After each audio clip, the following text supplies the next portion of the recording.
ناظرین آداب، السلام علیکم۔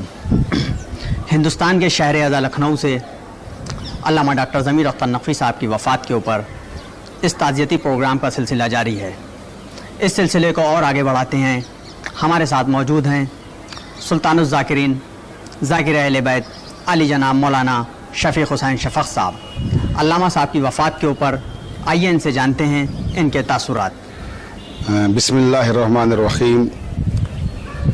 تمام تعریفیں اس پروردگار کے لیے جو رحمان بھی ہے، رحیم بھی ہے، عالم بھی ہے، علیم بھی ہے، حاکم بھی ہے، حکیم بھی ہے، خالق بھی ہے، خلیق بھی ہے۔ اور اس کے بعد درود و سلام کا نذرانہ حضرت محمد مصطفیٰ صلی اللہ علیہ وسلم اور ان کی آل پاک پر۔ دوستوں، آج ہم ایک ایسی عظیم ترین شخصیت کے حوالے سے گفتگو کرنے جا رہے ہیں کہ جو دنیائے خطابت کی ممتاز ترین شخصیت تھی، یعنی علامہ سید ضمیر اختر نقوی صاحب قبلہ تابصرہ۔ ان کی شخصیت کے بہت سارے رخ ہیں، بہت ساری جہتیں ہیں، لیکن ہم یہاں صرف خطابت کے حوالے سے گفتگو کریں گے تو اہل یونان نے خطابت کو منطق کی ایک شاخ قرار دیا ہے، اور اہل عرب نے خطابت کو ایک مستقل فن قرار دیا ہے، لیکن اہل مغرب کا خیال بالکل مختلف ہے۔ وہ کہتے ہیں کہ زمانے سے جنگ کرنے سے شاعری وجود میں آتی ہے اور خود سے جنگ کرنے سے خطابت وجود میں آتی ہے، لیکن میرا خیال ہے کہ خطابت ایک تخلیقی جوہر ہے، بے محنت پہم کوئی جوہر نہیں کھلتا، اور یہ ایک ایسا جوہر ہے کہ جس کے لیے مستقل تمرین کی ضرورت ہوتی ہے، ریاض کی ضرورت ہوتی ہے، محنت کی ضرورت ہوتی ہے۔ ایک کامیاب ترین خطیب میں جو میں سمجھتا ہوں جن چیزوں کا ہونا ضروری ہے، ان میں سب سے پہلی شے ہے خود اعتمادی۔ ایک اچھے خطیب کے لیے ضروری ہے کہ اس کے اندر خود اعتمادی ہو۔ اس کے بعد دوسری شے ہے اس کی موضوع پہ گرفت ہو۔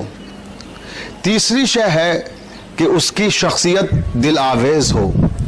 چوتھی شے ہے اس کی آواز دل نشین ہو، اور پانچویں شے ہے کہ اسے سامعین کے نفسیات کا بخوبی علم ہو، یعنی نفسیات شناسی کا ملکہ ہو۔ اور چھٹی شے ہے ایک خطیب کا وسیع المطالعہ ہونا، اور ساتویں شے ہے اس کے حافظے کا مضبوط ہونا، اور آٹھویں شے ہے دلائل اور براہین کا استحکام، اور نویں شے ہے استحضار علم، یعنی بر وقت اشعار اور واقعات کا استعمال کرنا۔ یہ 9 لوازم جو خطابت کے لیے ضروری ہیں اور ایک خطیب میں جن کا پایا جانا لازمی ہے۔ علامہ ضمیر اختر نقوی تابصرہ کی شخصیت میں پائے جاتے تھے۔ یہ ساری خوبیاں ایسی ہیں جنہی نے علامہ ضمیر اختر کو معاصر عہد کا نہ صرف یہ کہ ایک کامیاب خطیب بنایا تھا بلکہ ایک عظیم خطیب بنا دیا تھا۔ علامہ ضمیر اختر نقوی میں غضب کی خود اعتمادی تھی، اور موضوع پہ گرفت بھی غضب کی تھی، حافظہ بھی انہیں نے غضب کا پایا تھا، اور علم نفسیات پر بھی انہیں دسترس تھی، استحضار علم بھی تھا، دلائل اور براہین کا استحکام بھی تھا۔ جو ایک کامیاب خطیب کے لیے لوازمات خطابت ہیں وہ سارے علامہ ضمیر اختر نقوی کی شخصیت میں مجتمع ہو گئے تھے۔ علامہ ضمیر اختر نقوی کی خطابت پر اگر ہم گفتگو کریں، بالتفصیل گفتگو کی جائے گی تو ظاہر سی بات ہے کہ وقت بہت لگے گا اور اتنی تفصیل میں جانے کا موقع نہیں ہے، تو اس لیے میں صرف 1-2 مثالیں ان کی خطابت سے دیتا ہوں۔ مثلاً آپ ان کے عہد شباب کی تقریریں دیکھیں